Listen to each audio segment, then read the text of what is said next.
What is VAPG, or the Value Added Producer Grant? Just like the name says, this grant helps add value to your operation. So what does adding value mean exactly? You can add value in 5 different ways. 1. Change in physical state. For example, turning berries into jam, milk into cheese, or tomatoes into sauce. 2. Changing the way something is produced. For example, getting organic certification and then getting more money for your produce after getting that certification.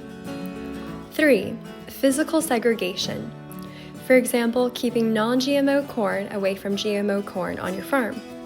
You increase the product's value by keeping these commodities physically separated. 4. Local production. This could be building a market for your farm goods in your local area. For example, farm stand advertising and hiring someone to man the stand. Labor is something that you can get funding for. Or scaling your local production. For example, you could scale up your egg production. 5. A farm or ranch-based renewable energy. This does not include solar or wind. However, think about using your farm's products to create renewable energy. For example, on-farm produced soybeans could be turned into high-quality vegetable oil and used as on-farm fuel to generate power and increase electrical efficiency. What else can I use VAPG funding for?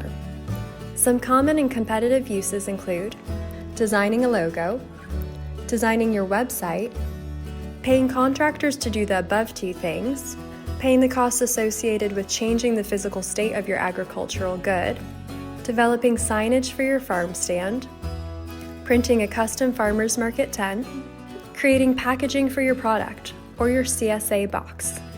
However, it does not fund production-related expenses that are pre-harvest or pre-slaughter, grant writing, or equipment purchases.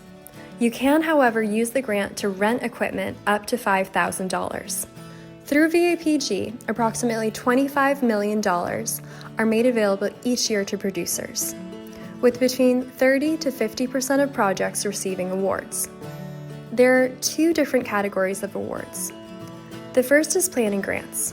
You can receive up to $75,000, and the focus is on strategizing how you're going to implement all of your different ideas. The second is working capital grants, where you can receive up to $250,000. Next, you need to think about the matching requirement. VAPG requires applicants to match the funds they receive 1-to-1.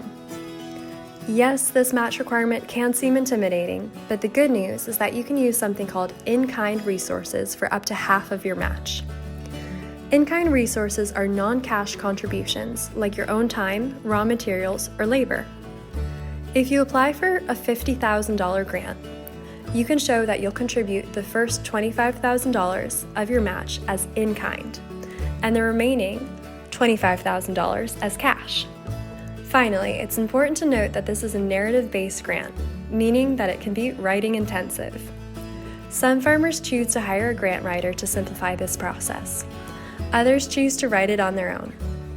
If you choose to write your grant on your own, FarmRaise is happy to assist in reviewing and editing your grant. If you're feeling set and ready to take on the application process, or even just want to learn more, feel free to call or text us at 224-242-3072, or set up a time to chat at farmraise.com/chatwithanexpert.